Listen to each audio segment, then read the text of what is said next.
Good evening, beer lovers. A continuation of my tasting and reviewing of every single hop focused Trillium hoppy beer. I'm drinking Summer Street from Trillium with their new, kind of nicer growler design.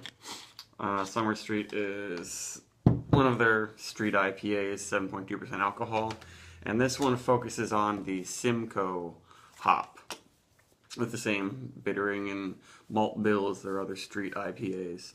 Simcoe, everyone's probably had in an IPA at some point.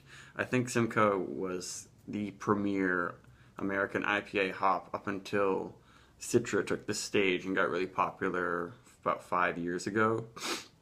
And I used to think I didn't like Simcoe very much, and I think that was probably because a lot of the IPAs that had Simcoe in them also had lots of like Centennial and Chinook also used in the dry hops that made it very, very piney. And also, a while back, I used to not really pay much attention to freshness dating on my IPAs, and a lot of IPAs didn't tell you anything about when they were bottled, and often the best by date printed was either 6 months to up to a year after it was actually bottled, and no IPA is going to be good after 6 months old. And unfortunately, some breweries still write that best by date.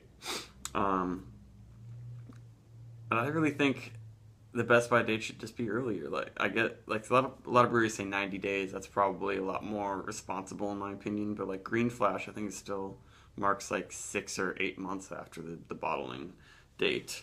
And clearly their hop bombs are not going to be anything like the beer that was bottled that early. Back to Trillium.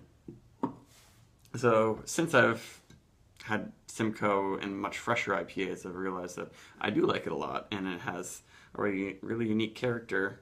And I think Mosaic is the daughter of Simcoe, and they have some similar caddy elements perhaps, but Simcoe's got its own special thing going on that often is like berry or purple drink flavor.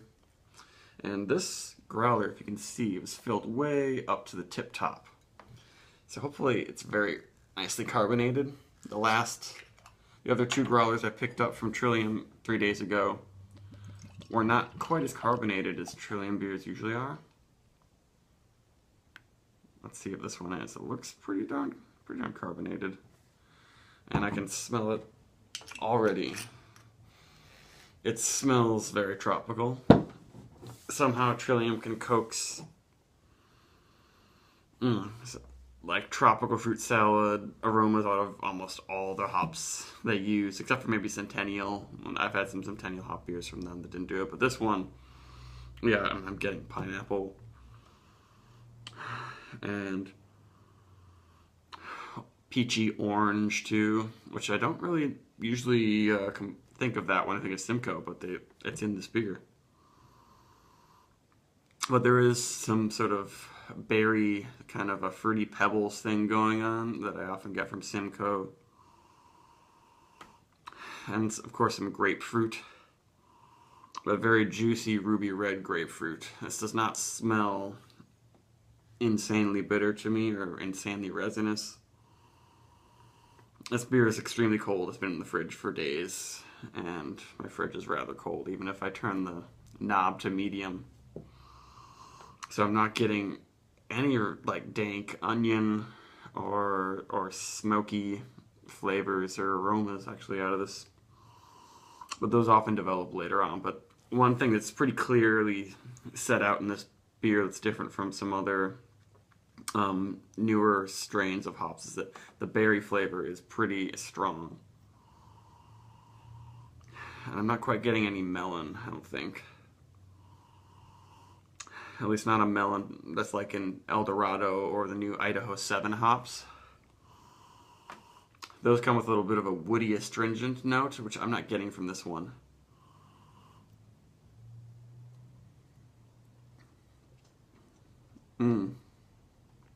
And that berry flavor, purple drink flavor comes out a lot more when it's on my tongue. That's very nice. It's a little bit sweet. Maybe I'm starting to notice a little bit of a black currant thing going on, which is a little bit of a tart, funky, um, almost European blueberry fruit that's a little bit rarer in American cuisine. But that's what a lot of Europeans use to describe American hops and hops that are just too pungent for them. And I think blackcurrant probably describes it pretty well. But it's something that's kind of like a little bit more of an herbal, um, intense, earthy grape or sort of general berry flavor. But the aroma is a little bit more tropical and orange-like. Mm. It's very dry. I guess it's not very dry. All these Trillium beers seem to have a good amount of sweetness that brings out a juiciness that I think is why people really love Trillium. But then they have enough bitterness to make the finish dry. And the body is just about medium. I think this one, yeah, I guess the other Trillium beers, the head has just kind of been massive and stayed there a while. This isn't doing that either, which makes me think that maybe when I went to Trillium, their CO2 whatever canisters were getting a little bit low, but it's not anything negative to the beer, I would say. It's still plenty of carbonation. The aroma is still very big and very juicy.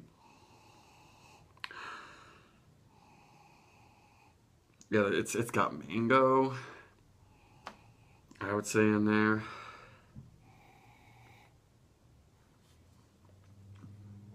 But it's not as luscious and tropical fruit juicy as mango, or not mango, mosaic and citra, I would say. But it lacks the cakey vanilla cake I get from citra, and also the intense smoky onion garlic sort of thing I get from mosaic, which makes me feel like it finishes just a little bit cleaner, is what I might say this hop does.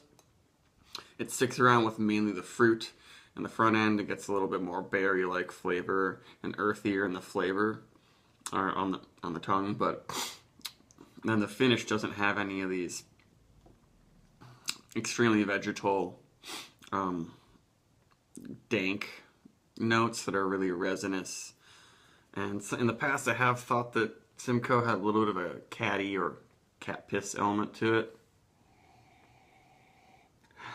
but I'm not noticing that too much, actually. I noticed that a lot more in like Bissell Brothers, and certain beers that are a little bit bigger, more of an herb salad. This one is just really fruity.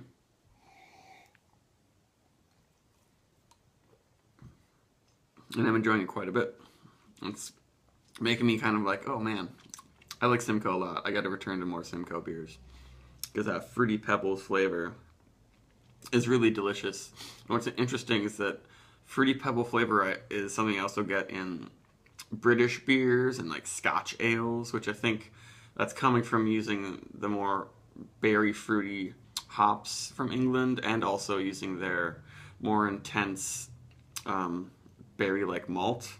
Like Scotch ales that use like only one malt and just boil it intensely and caramelize it. I often think that smells like fake purple grape flavor. This has a little bit, but it's not sweet and caramely at all. It's just pure the fruit.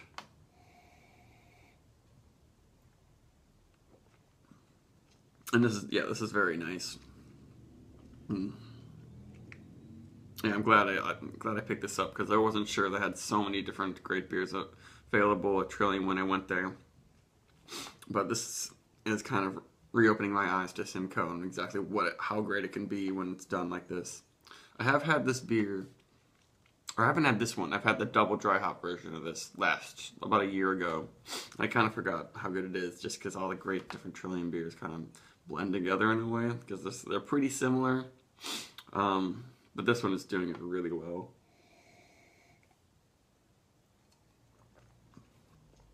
And it's fun how the flavor only deviates from the aroma just a tad. The aroma is almost like, oh, it smells like there might be mosaic or citra in it, but then it's got that more fruity pebbles, cleaner finish, and like the lingering finish on my tongue is very grape-like.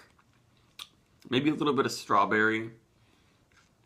But again, not like the strawberry flavor I get from like El Dorado that comes with a lot of woody cedar astringency. This doesn't have any of that astringency to it that I noticed. Yeah, the finish is just a little bit resinous, kind of a juicy grapefruit kind of bitterness, and nothing else.